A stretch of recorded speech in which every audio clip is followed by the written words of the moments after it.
ಕೋಗಿಲು ಬಡಾವಣೆ ವಿಚಾರವಾಗಿ ಇವತ್ತು ಕರ್ನಾಟಕ ಮತ್ತು ಕೇರಳದ ನಡುವೆ ರಾಜಕೀಯದ ವಾರಗಳು ಶುರುವಾಗಿದೆ. ಇದರ ನಡುವೆ ನಿನ್ನೆ ಬಿಜೆಪಿ ನಿಯೋಗ ಕೋಗಿಲು ಬಡಾವಣೆಗೆ ಭೇಟಿ ಕೊಟ್ಟಿತ್ತು. ಈ ಸಂದರ್ಭದಲ್ಲಿ ವಿಪಕ್ಷ ನಾಯಕ ಆರ್ ಅಶೋಕ್ ಒಂದು ಹೊಸ ಬಾಂಬ್ ಅನ್ನ ಸಿಡಿಸಿದ್ದಾರೆ. ಏನ್ ಗೊತ್ತಾ, ಈ ರಿಪೋರ್ಟ್ ನೋಡ್ಕೊಂಡು ಒಂದು ವರ್ಷದ ಗೂಗಲ್ ಅಲ್ಲಿ ಇದೇ ಇಲ್ಲ, ಮನೆನೇ ಇಲ್ಲ ನೋಡಿ. ಕೋಗಿಲು ಲೇಔಟ್ ಸದ್ಯ ರಾಜ್ಯ ರಾಜಕೀಯ ಮಾತ್ರವಲ್ಲ, ಪಕ್ಕದ ಕೇರಳ ರಾಜ್ಯದಲ್ಲೂ ಕೂಡ ಸಖತ್ ಸೌದು ಮಾಡುತ್ತಿರುವಂತಹ ಸುದ್ದಿ ಅಂದ್ರೆ ಅದು ಬೆಂಗಳೂರಿನ ಈ ಕೋಗಿಲು ಲೇಔಟ್. ಇಲ್ಲಿನ ಫಕೀರ್ ಕಾಲೋನಿ ಮತ್ತು ವಸೀಂ ಕಾಲೋನಿಯ ಅಕ್ರಮ ನಿವಾಸಿಗಳ ಮನೆ ಮೇಲೆ ಬುಲ್ಡೋಜರ್ ಹರಿದಿದ್ದು ಪಕ್ಕದಲ್ಲಿರುವಂತಹ ಕೇರಳದ ಕಮ್ಯುನಿಸ್ಟರ ಕಣ್ಣು ಕೆಂಪಾಗಿತ್ತು. ಇದೀಗ ಬಿಜೆಪಿ ನಾಯಕರು ಸಹ ರಂಗ ಪ್ರವೇಶ ಮಾಡಿದ್ದು ಅಕ್ರಮ ಬಾಂಗ್ಲಾದೇಶದ ನುಸುಳುಕೋರರ ಬಿಗ್ ಬಾಂಬ್ ಸಿಡಿಸಿದ್ದಾರೆ.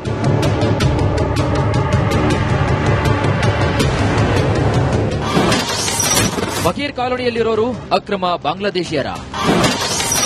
ಎನ್ಐಎ ತನಿಖೆಗೆ ವಿರೋಧ ಪಕ್ಷದ ನಾಯಕ ಅಶೋಕ್ ಆಗ್ರಹ. ಕೋಗಿಲು ಲೇಔಟ್ನಲ್ಲಿರುವಂತಹ ಫಕೀರ್ ಕಾಲೋನಿ, ವಸೀಂ ಲೇಔಟ್ನ 180ಕ್ಕೂ ಹೆಚ್ಚು ಮನೆ ಅಕ್ರಮ ವಾಸಿಗಳ ಶೆಡ್ಗಳನ್ನು ಜಿಬಿಎ ಅಧಿಕಾರಿಗಳು ಉರುಳಿಸ್ತಾ ಇದ್ದಂತೆ ಕೇರಳದಲ್ಲಿ ಆಡಳಿತದಲ್ಲಿರುವಂತಹ ಕಮ್ಯುನಿಸ್ಟ್ ಸರ್ಕಾರ ರಾಜಕೀಯ ಬೇಳೆಯನ್ನ ಬೇಯಿಸಿಕೊಳ್ಳಲು ಇಳಿದಿದ್ದು ಹಳೆಯ ವಿಚಾರ. ಇದೀಗ ಕೋಗಿಲು ಲೇಔಟ್ ಕದನಕ್ಕೆ ರಾಜ್ಯದ ವಿರೋಧ ಪಕ್ಷ ಅಖಾಡಕ್ಕೆ ಇಳಿದಿದೆ.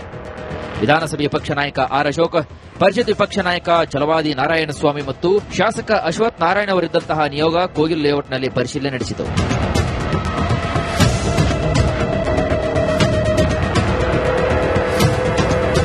ಎರಡ್ 2023ರ ಸ್ಯಾಟಲೈಟ್ ಇಮೇಜ್ ಹಿಡಿದು ಅಖಾಡಕ್ಕಿಳಿದ ಅಶೋಕ್ ಅಲ್ಲಿನ ಸ್ಥಳೀಯರನ್ನ ತರಾಟೆಗೆ ತೆಗೆದುಕೊಂಡರು.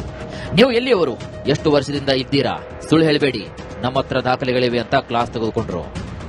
ಒಂದು ವರ್ಷದ ಗೂಗಲ್ ಅಲ್ಲಿ ಇದೇ ಇಲ್ಲ, ಮನೆನೇ ಇಲ್ಲ ನೋಡಿ.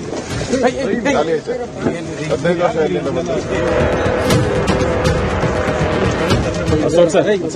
ಇಲ್ಲೇ ಇಲ್ಲ ನಿನ್ ಮನೆ ಗೂಗಲ್ ಮ್ಯಾಪ್ ಅಲ್ಲಿ. ಒಂದು ವರ್ಷದಿಂದ ಮಾಡಿರೋ ಗೂಗಲ್ ಮ್ಯಾಪ್. ಸ್ಥಳ ಪರಿಶೀಲನೆ ಬಳಿಕ ರಿಪಬ್ಲಿಕ್ ಕನ್ನಡ ಜೊತೆ ಮಾತನಾಡಿದಂತಹ ಆರ್ ಅಶೋಕ್, ಇವರ್ಯಾರು ಸ್ಥಳೀಯವರಲ್ಲ, ಇವರು ಬಾಂಗ್ಲಾದೇಶದ ನುಸುಳುಕೋರರು ಇರಬೇಕಂತ ಬಿಗ್ ಬಾಂಬ್ ಸಿಡಿಸಿದ್ದಾರೆ. ಅವರೆಲ್ಲ ಅಕ್ರಮ ವಲಸಿಗಾರರು, ಕರ್ನಾಟಕದವರಂತೂ ಅಲ್ಲ, 100% ಕರ್ನಾಟಕ. ಅವರೆಲ್ಲ ಹೇಳ್ತಾರೆ 24-25 ವರ್ಷದಿಂದ ಇದ್ದೀನಿ ಅಂತ. ಒಬ್ಬರಿಗೂ ಕನ್ನಡ ಬರಲ್ಲ, ಸಾಧ್ಯನಾ? ನಾವೆಲ್ಲ ಇಲ್ಲಿ ಕೆಲಸ ಮಾಡ್ತಾ ಇದ್ದೀರಿ, ಟ್ರ್ಯಾಕ್ಟರ್ ಇದೆ ಅಂತ ಹೇಳ್ತಾರೆ, ಸಾಧ್ಯನಾ? ಭಾಷೆ ಬರಲ್ಲ, ಅವ್ರ ಮಕ ನೋಡಿದ್ರೆ ಯಾರು ಇಲ್ಲಿನೋರ್ ಆ ತರ ಕಾಣದೇ ಇಲ್ಲ, ಎಲ್ಲ ಬಾಂಗ್ಲಾದೇಶದವರ ತರ ಕಾಣ್ತಾ ಇದ್ದಾರೆ. ಅಲ್ಲಿ ಎಲ್ಲ ಇಲ್ಲಿರೋರೆ ಅಂತ ಬರ್ಕೊಬೇಕು ಅಂತ ಹೇಳ್ಬಿಟ್ಟು ಹೋಗಿದಾರಂತೆ. ಮತ್ತೆ ನ್ಯಾಯ ಎಲ್ಲಿ ಸಿಗ್ತೈತೆ? ಒಂದ್ಸರಿ ಇವರೆಲ್ಲ ಸರ್ಟಿಫಿಕೇಟ್ ಕೊಟ್ಬಿಟ್ರೆ ಅವ್ರಿಗೆ ಪರ್ಮನೆಂಟ್ ಆಗೋತಾರೆ ಬಾಂಗ್ಲಾದೇಶದವ್ರು. ಇಲ್ಲಿ ಇದು ಟೆರರಿಸ್ಟ್ ಹಬ್ ಆಗೋಗ್ತೈತೆ. ಇದು ಗಾಂಜಾ, ಇವೆಲ್ಲ ಅಫೀಮು, ಇವೆಲ್ಲ ಇದಾಗೋತತೆ, ಸೆಂಟರ್ ಆಗೋತತೆ. ಈಗಲೇ ಬೆಂಗಳೂರು ಸಫರ್ ಆಗ್ತಾ ಇದೆ ಡ್ರಗ್ ಮಾಫಿಯಾಯಿಂದ. ಯಾರಪ್ಪನ ಆಸ್ತಿ ಅಂತ ಅವರಿಗೆ ಮನೆ ಕೊಡ್ತಾರೆ. ಇನ್ನು ಕೋಗಿಲು ಲೇಔಟ್ ನಿವಾಸಿಗಳಿಗೆ ಪರ್ಯಾಯ ಮನೆ ಕೊಡೋದಕ್ಕೂ ಬಿಜೆಪಿ ಕೆಂಡ ಕಾರಿದೆ. ಎನ್ಐಎ ತನಿಖೆ ಬಳಿಕವೇ ಮನೆ ಹಂಚಬೇಕು ಅಂತ ಆಗ್ರಹಿಸಿದೆ. ಕಾಂಗ್ರೆಸ್ ಮನೆ ಅವರ ಅಪ್ಪನ ಆಸ್ತಿನ ಇದು? ಕರ್ನಾಟಕ ಜನರ ಟ್ಯಾಕ್ಸ್ ಪೇಯರ್ಸ್ ಆಸ್ತಿ. ಹೆಂಗ್ ಕೊಟ್ಬಿಡ್ತಾರೆ? ಯಾವ ಕಾನೂನು ಅಡಿ ಕೊಡಿತಾರೆ? ಬರಬೇಕಲ್ಲ. ನಾಳೆ ಹಿಂಗೇನ ಮಾಡಿದ್ರೆ ಮುಂದೆ ಬರೋ ಸರ್ಕಾರಗಳೆಲ್ಲ ಅವರು ಹಂಗೆ ಮಾಡ್ತಾರೆ, ಎಲ್ಲರಿಗೂ ಕೂಡ ಶುರು ಮಾಡ್ತಾರೆ. ಅಲ್ಲಿ ಇವರು ಫಸ್ಟ್ ಭಾರತೀಯರ ಅನ್ನೋದು ಆಗ್ಬೇಕು. ಅದ್ ತನಿಖೆ ಮಾಡೋರು ಯಾರು? ಇವರಲ್ಲ, ಅದು ಕೇಂದ್ರ ತನಿಖಾ ದಳ ತನಿಖೆ ಮಾಡಬೇಕು. ಅವ್ರು ತನಿಖೆ ಮಾಡಲಿ, ಅವ್ರು ತನಿಖೆ ಮಾಡಿ ಆದ್ಮೇಲೆ ಇದು ಮಾಡಲಿ. ಅಲ್ಲಿವರೆಗೂ ನಾವು ಬಿಡಲ್ಲ. ಏನಾದ್ರೂ ಅವರಿಗೆ ಅವರ ಮೂಲ ದಾಖಲೆಗಳನ್ನ ಪರಿಶೀಲನೆ ಮಾಡಿ ಅವರು ಎಲ್ಲಿಂದ ಬಂದವರು ಅದೆಲ್ಲ ಪರಿಶೀಲನೆ ಆಗಬೇಕು. ಅದಕ್ಕೇನ್ ಮಾಡಬೇಕಂದ್ರೆ ಎನ್ಐಎಗೆ ಇದನ್ನ ಒಪ್ಪಿಸಬೇಕು. ಸಂಪೂರ್ಣ ವರದಿ ಬರುವವರೆಗೆ ಯಾರಿಗೂ ಕೊಡಬಾರದು. ಕೋಗಿಲು ಲೇಔಟ್ನ ಅಕ್ರಮ ನಿವಾಸಿಗಳಿಗೆ ಮನೆ ಹಂಚುವುದನ್ನು ವಿರೋಧಿಸಿ ಬಿಜೆಪಿ ಬೃಹತ್ ಹೋರಾಟಕ್ಕೆ ಸಜ್ಜಾಗ್ತಾ ಇದೆ. ಯಲಹಂಕ ಶಾಸಕ ವಿಶ್ವನಾಥ್ ನೇತೃತ್ವದಲ್ಲಿ ಸತ್ಯ ಶೋಧನೆ ಸಮಿತಿಯನ್ನ ರಾಜ್ಯಾಧ್ಯಕ್ಷ ವಿಜೇಂದ್ರ ರಚನೆ ಮಾಡಿದ್ದು ವಾರದೊಳಗೆ ವರದಿ ಸಲ್ಲಿಕೆಯಾಗುವ ಸಾಧ್ಯತೆ ಕೂಡ ಇದೆ. ರಾಜ್ಯದ ಸಿದ್ದರಾಮಯ್ಯ ಸರ್ಕಾರಕ್ಕೆ ಕೋಗಿಲು ಲೇಔಟ್ ವಿಚಾರ ದಿನದಿಂದ ದಿನಕ್ಕೆ ಕಬ್ಬಿಣದ ಕಡಲೆ ಆಗ್ತಾ ಇದೆ. ಒಂದೆಡೆ ಮನೆ ಕೊಡಿ ಅಂತ ಹೈಕಮಾಂಡ್ ಒತ್ತಡ ಆಗ್ತಿದ್ರೆ, ಮತ್ತೊಂದು ಕಡೆಗೆ ಬಿಜೆಪಿ ಎನ್ಐಎ ತನಿಖೆ ಆಗದೆ ಮನೆ ಹಂಚಿಕೆ ಆಗೋಕೆ ನಾವು ಬಿಡಲ್ಲ ಅಂತ ಹೋರಾಟಕ್ಕಿಳಿದಿದೆ. ಹೈಕಮಾಂಡ್ ಕೇರಳ ರಾಜಕೀಯದ ಅಡ್ಡಕತ್ತರಿಯಲ್ಲಿ ಸಿಲುಕಿ ಸಿದ್ದರಾಮಯ್ಯ ಹೈರಾಣಾಗಿರುವುದಂತೂ ಸುಳ್ಳಲ್ಲ. Political bureau, republic Kannada. Kogilu ಬಡಾವಣೆ ವಿಚಾರವಾಗಿ ಇವತ್ತು ಕರ್ನಾಟಕ ಮತ್ತು ಕೇರಳದ ನಡುವೆ ರಾಜಕೀಯದ ವಾರಗಳು ಶುರುವಾಗಿದೆ. ಇದರ ನಡುವೆ ನಿನ್ನೆ ಬಿಜೆಪಿ ನಿಯೋಗ ಕೋಗಿಲು ಬಡಾವಣೆಗೆ ಭೇಟಿ ಕೊಟ್ಟಿತ್ತು. ಈ ಸಂದರ್ಭದಲ್ಲಿ ವಿಪಕ್ಷ ನಾಯಕ ಆರ್ ಅಶೋಕ್ ಒಂದು ಹೊಸ ಬಾಂಬ್ ಅನ್ನ ಸಿಡಿಸಿದ್ದಾರೆ. ಏನ್ ಗೊತ್ತಾ, ಈ ರಿಪೋರ್ಟ್ ನೋಡ್ಕೊಂಡು ಒಂದು ವರ್ಷದ ಗೂಗಲ್ ಅಲ್ಲಿ ಇದೇ ಇಲ್ಲ, ಮನೆನೇ ಇಲ್ಲ ನೋಡಿ. ಕೋಗಿಲು ಲೇಔಟ್ ಸದ್ಯ ರಾಜ್ಯ ರಾಜಕೀಯ ಮಾತ್ರವಲ್ಲ, ಪಕ್ಕದ ಕೇರಳ ರಾಜ್ಯದಲ್ಲೂ ಕೂಡ ಸಖತ್ ಸದ್ದು ಮಾಡುತ್ತಿರುವಂತಹ ಸುದ್ದಿ ಅಂದ್ರೆ ಅದು ಬೆಂಗಳೂರಿನ ಈ ಕೋಗಿಲು ಲೇಔಟ್. ಇಲ್ಲಿನ ಫಕೀರ್ ಕಾಲೋನಿ ಮತ್ತು ವಸೀಂ ಕಾಲೋನಿಯ ಅಕ್ರಮ ನಿವಾಸಿಗಳ ಮನೆ ಮೇಲೆ ಬುಲ್ಡೋಜರ್ ಹರಿದಿದ್ದು ಪಕ್ಕದಲ್ಲಿರುವಂತಹ ಕೇರಳದ ಕಮ್ಯುನಿಸ್ಟರ ಕಣ್ಣು ಕೆಂಪಾಗಿತ್ತು. ಇದೀಗ ಬಿಜೆಪಿ ನಾಯಕರು ಸಹ ರಂಗ ಪ್ರವೇಶ ಮಾಡಿದ್ದು ಅಕ್ರಮ ಬಾಂಗ್ಲಾದೇಶದ ನುಸುಳುಕೋರರ ಬಿಗ್ ಬಾಂಬ್ ಸಿಡಿಸಿದ್ದಾರೆ.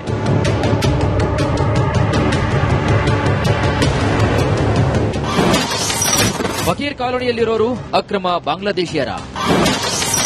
ಎನ್ಐಎ ತನಿಖೆಗೆ ವಿರೋಧ ಪಕ್ಷದ ನಾಯಕ ಅಶೋಕ್ ಆಗ್ರಹ.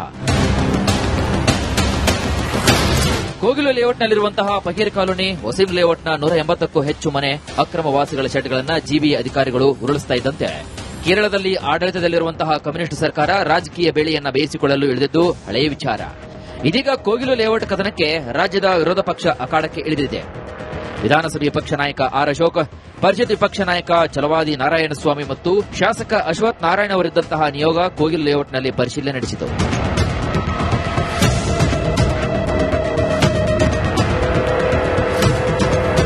2023ರ ಸ್ಯಾಟಲೈಟ್ ಇಮೇಜ್ ಹಿಡಿದು ಅಖಾಡಕ್ಕಿಳಿದ ಅಶೋಕ್ ಅಲ್ಲಿನ ಸ್ಥಳೀಯರನ್ನ ತರಾಟೆಗೆ ತೆಗೆದುಕೊಂಡರು.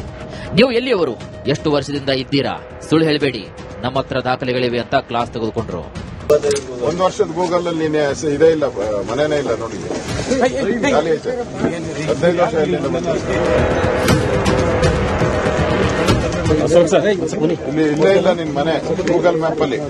ಒಂದು ವರ್ಷದಿಂದ ಮಾಡಿರೋ ಗೂಗಲ್. ಸ್ಥಳ ಪರಿಶೀಲನೆ ಬಳಿಕ ರಿಪಬ್ಲಿಕ್ ಕನ್ನಡ ಜೊತೆ ಮಾತನಾಡಿದಂತಹ ಆರ್ ಅಶೋಕ್, ಇವರ್ಯಾರು ಸ್ಥಳೀಯವರಲ್ಲ, ಇವರು ಬಾಂಗ್ಲಾದೇಶದ ನುಸುಳುಕೋರರು ಇರಬೇಕಂತ ಬಿಗ್ ಬಾಂಬ್ ಸಿಡಿಸಿದ್ದಾರೆ.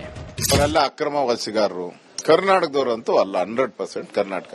ಅವರೆಲ್ಲ ಹೇಳ್ತಾರೆ 24-25 ವರ್ಷದಿಂದ ಇದ್ದೀನಿ ಅಂತ. ಒಬ್ಬರಿಗೂ ಕನ್ನಡ ಬರಲ್ಲ. ಸಾಧ್ಯನಾ? ನಾವೆಲ್ಲ ಇಲ್ಲಿ ಕೆಲಸ ಮಾಡ್ತಾ ಇದ್ದೀರಿ, ಟ್ರ್ಯಾಕ್ಟರ್ ಇದೆ ಅಂತ ಹೇಳ್ತಾರೆ. ಸಾಧ್ಯನಾ? ಭಾಷೆ ಬರಲ್ಲ. ಅವ್ರ ಮಕ ನೋಡಿದ್ರೆ ಯಾರು ಇಲ್ಲಿನೋರ್ ಆ ತರ ಕಾಣದೇ ಇಲ್ಲ. ಎಲ್ಲ ಬಾಂಗ್ಲಾದೇಶದವರ ತರ ಕಾಣ್ತಾ ಇದ್ದಾರೆ. ಅಲ್ಲಿ ಎಲ್ಲ ಇಲ್ಲಿರೋರೆ ಅಂತ ಬರ್ಕೊಬೇಕು ಅಂತ ಹೇಳ್ಬಿಟ್ಟು ಹೋಗಿದಾರಂತೆ. ಮತ್ತೆ ನ್ಯಾಯ ಎಲ್ಲಿ ಸಿಗ್ತೈತೆ?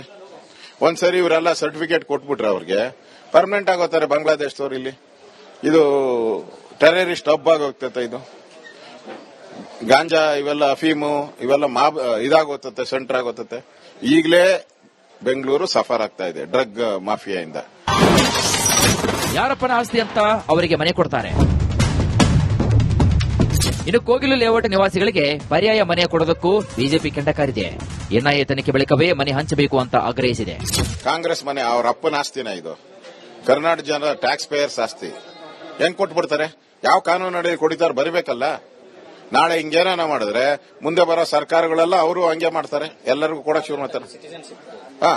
ಅಲ್ಲಿ ಇವರು ಫಸ್ಟ್ ಭಾರತೀಯರ ಅನ್ನೋದಾಗಬೇಕು. ಅದ್ ತನಿಖೆ ಮಾಡೋರು ಯಾರು? ಇವರಲ್ಲ. ಅದು ಕೇಂದ್ರ ತನಿಖಾ ದಳ ತನಿಖೆ ಮಾಡಬೇಕು. ಅವ್ರು ತನಿಖೆ ಮಾಡಲಿ. ಅವ್ರು ತನಿಖೆ ಮಾಡಿ ಆದ್ಮೇಲೆ ಇದ್ ಮಾಡ್ಲಿ. ಅಲ್ಲಿವರೆಗೂ ನಾವು ಬಿಡಲ್ಲ.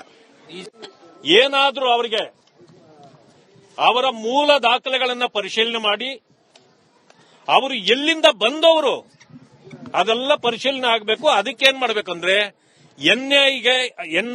ಎನ್ಐಎಗೆ ಇದನ್ನ ಒಪ್ಪಿಸಬೇಕು. ಸಂಪೂರ್ಣ ವರದಿ ಬರುವವರೆಗೆ ಯಾರಿಗೂ ಕೊಡಬಾರದು. ಕೋಗಿಲು ಲೇಔಟ್ನ ಅಕ್ರಮ ನಿವಾಸಿಗಳಿಗೆ ಮನೆ ಹಂಚೋದನ್ನ ವಿರೋಧಿಸಿ ಬಿಜೆಪಿ ಬೃಹತ್ ಹೋರಾಟಕ್ಕೆ ಸಜ್ಜಾಗ್ತಾ ಇದೆ. ಯಲಹಂಕ ಶಾಸಕ ವಿಶ್ವನಾಥ್ ನೇತೃತ್ವದಲ್ಲಿ ಸತ್ಯ ಶೋಧನೆ ಸಮಿತಿಯನ್ನ ರಾಜ್ಯಾಧ್ಯಕ್ಷ ವಿಜೇಂದ್ರ ರಚನೆ ಮಾಡಿದ್ದು ವಾರದೊಳಗೆ ವರದಿ ಸಲ್ಲಿಕೆಯಾಗುವ ಸಾಧ್ಯತೆ ಕೂಡ ಇದೆ. ರಾಜ್ಯದ ಸಿದ್ದರಾಮಯ್ಯ ಸರ್ಕಾರಕ್ಕೆ ಕೋಗಿಲು ಲೇಔಟ್ ವಿಚಾರ ದಿನದಿಂದ ದಿನಕ್ಕೆ ಕಬ್ಬಿಣದ ಕಡಲೆ ಆಗ್ತಾ ಇದೆ. ಒಂದೆಡೆ ಮನೆ ಕೊಡಿ ಅಂತ ಹೈಕಮಾಂಡ್ ಒತ್ತಡ ಆಗ್ತಿದ್ರೆ, ಮತ್ತೊಂದು ಕಡೆಗೆ ಬಿಜೆಪಿ ಎನ್ಐಎ ತನಿಖೆ ಆಗದೆ ಮನೆ ಹಂಚಿಕೆ ಆಗೋಕೆ ನಾವು ಬಿಡಲ್ಲ ಅಂತ ಹೋರಾಟಕ್ಕಿಳಿದಿದೆ. ಹೈಕಮಾಂಡ್ ಕೇರಳ ರಾಜಕೀಯದ ಅಡ್ಡಕತ್ತರಿಯಲ್ಲಿ ಸಿಲುಕಿ ಸಿದ್ದರಾಮಯ್ಯ ಹೈರಾಣಾಗಿರುವಂತೂ ಸುಳ್ಳಲ್ಲ. Political bureau, republic Kannada.